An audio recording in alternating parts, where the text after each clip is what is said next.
Hey, what's up everybody, it's your boy Ryan Trunky back again with a new video. So today I'm gonna do what if Deku had a hollow part 4, so let's get started. Yeah, hold up, get right with you, I'ma get right with you. Bad bitches, fuck up, then dismiss them. Bang, I ain't really here to take no pictures. Middle finger up for the system.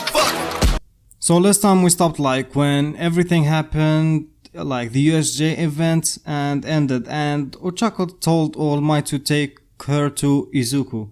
So now All Might said, well, in case yes, I will take you to him. And All Might's thoughts on One for All user hasn't had a shield while they have wielded like One for All. So I wonder if they do end up like tying the knots, if their shield could inherit One for All, or possibly a mutated version of it. Arriving at the recovery girl office, All Might and Ochako find Izuku out cold on one of the beds with like recovery girl typing on her computer about the literal medical like anomalies, stuff like that. That is Izuku Midoriya. Ochako walked over to Izuku medical coat and climbed into his like bed with him. She wrapped her arm around him and instantly fell asleep, leaving All Might and recovery girl like to discuss what happened. After like hour-long discussion at the fact that Izuku is now stronger than his master, the entire of the class 1A knocks like the door down, trying to get into the room. After most of them got up, Mina, Tsujiro and Momo walked over to Izuku and Ochako, cuddling on Izuku's coat, and began to take picture of the sleeping couple. Mina said, they are going to hate us when they get up. Momo then said, that's why we don't tell them. Then Dinky said, I don't think Midoriya will care that much. He did tongue kiss Uraraka in front of everybody in this morning. Then Lida said, when they wake up I'm going to scold them for PDA. I believe that we should let them rest. The Skelly Might walked into the room out to see the crowd around Izuku's coat. When the door closes behind him, the entire class turned their attention to Toshinori. Shit, there's no getting out of this, I might as well introduce myself. The leader said, may I ask you who you are, sir? Then Toshinori said, I'm the boyfriend of Izuku's mother, Inko Midoriya. My name is Toshinori Yagi. Then Momo said, well, it's nice to meet you. You seemed like a good man, and I hope you can become the father of our friend needs in his life. He mentioned to us that his dad left when his mother found out that she was crying, carrying him. He also mentioned that his father is a villain. Toshinori then said, well, I didn't know. I was actually planning to marry Inko eventually. I knew his father left them, but I had no idea he was a villain. Recovery girl said that Izuku is just asleep. He used too much energy for his power to fall unconscious. I would also like to make you aware to you that Izuku holds an instant regeneration ability with his form. Lida then said, it's good to know he won't be hurting himself with his other quirk. Anyway, we are going to let him rest. You should tell Mrs. Midoriya that Izuku is fine. The class left and Izuku and Ochako asleep on their coat, and Toshinori walks over to Izuku's bed, sits in a chair and takes Inko a picture of Izuku and Ochako snugging with each other with a caption, a hero and his damsel. He then sent another text saying, looked like we don't have to worry about getting grandkids. After a while of texting Inko, Izuku stared from his sleep, slowly waking up. Izuku point of view. As I opened my eyes, I noticed a weight on my chest. My vision adjusts to the room and see Ochako sleeping on my chest, and All Might next to me on chair to my left. I moved my arm from under Ochako and wrapped them around her back and pulled her closer to my face. Doing this, I caused her to start talking in her sleep.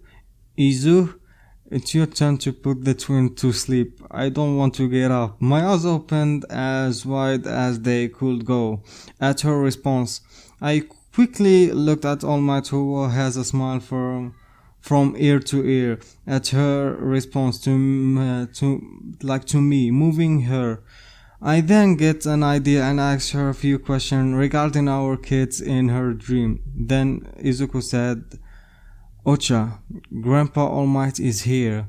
He wants to know their names and what their twin look like. Then Sleepy Ochako said, okay Izu, our daughter is Rikyu has your hair and my eyes. She also has your freckles. And our son Izusha has my hair and your eyes. He also has my rosy cheeks. All Might decided to play along and also began to ask half asleep Ochako about his grandkids. While listening to the description she gave, he was trying his hardest not to laugh slightly. I looked over to him and tell him to write down what she said about Rikyu and Izusha, because I thought it would be funny to tell her what she said in her half asleep stupor. All Might then said, can you tell me what my grandkids did today? The sleepy Ochako then said, I was trying to burp Izusha today, and when he did, he breathed out fire like dragon and signed my hair. Kind of look how you can, Izu. As soon as she said all this, All Might and I Izuku burst out laughing fully, waking up Ochako, who is now blushing, hiding her face on her hand. I suddenly I'm still telling the story in Izuku point of view. I suddenly feel her weight leaving my chest and tighten my grip around her back to her from floating away. I tell her she is floating again, and she releases her quirk, falling back down to my chest. She then looked up and pausing to say, was I sleep talking? I nodded slightly before planting a kiss on her lips. All Might then speak out saying, well, thanks to you sleep talking, now I have an idea of what my future grandkids will look like. Thank you, young Uraraka. She then break our kiss, looked directly at Yagi, and then said, All Might, you are the only person that called me young Uraraka. But why did you say your future grandkids? That's because I'm dating Izuku's mother, and I'm the closest person to a father that Izuku ever had. I share in saying he's not wrong. She then turned to me and kisses me again and say, what did I say, Izu? And we probably should go tell your mom. Then All Might said, well, you talked about your twins Riko and Izucha. You talked about which one of you they looked like. And you said that Izucha burped a fire and burned your hair similarly to how Izuku could breathe fire. And Izuku then said, wait, my vasto form can breathe fire? Does this mean I can't do it? I guess I need to be using his power. He left me to be able to breathe fire. And then Ikuzu said, ding ding ding ding, we have a winner. You won a small portion of my power. If you want to summon, it, just close the air in front of you, of your face, and focus on creating them mask. Izuku then said, well, Ikuzu said that I was right, so watch it. So this is also a short video. Shit, I don't have lines, it's just I'm doing this without any script, so guys believe me, okay? So if you enjoyed this episode, and please don't kill me. I know you will try to hunt me, okay? So yeah, if you enjoyed this episode, please don't forget to leave a like and subscribe, and catch you in another video.